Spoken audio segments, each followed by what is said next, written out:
سیلاب زمینوں میں آئے ہیں، مسلمانوں کی آنکھوں میں نہیں آئے۔ پانی ہر طرف ہے سوائے اس آنکھ میں جو اللہ کو مطلوب ہے۔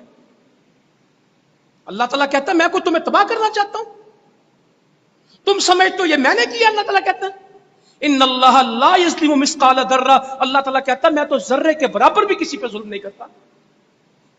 تم سمجھتے ہو کہ یہ تباہی اللہ تعالیٰ کہتا ہے میں نے کی ہے؟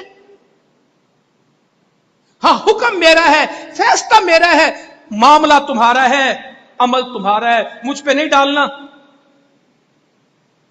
ان اللہ لا یظلم مثقال ذرہ، ایک ذرے کے برابر بھی اللہ تعالیٰ کہتا ہے ہم ظلم کے روادار نہیں ہیں۔ ان اللہ لا یظلم الناس شیئا ولکن الناس انفسهم یظلمون، اللہ تعالیٰ تو کسی چیز کا ظلم نہیں کرتا لوگوں پہ، لوگ خود اپنے اوپر ظلم کرتے ہیں۔ اللہ تعالیٰ کہتا ہے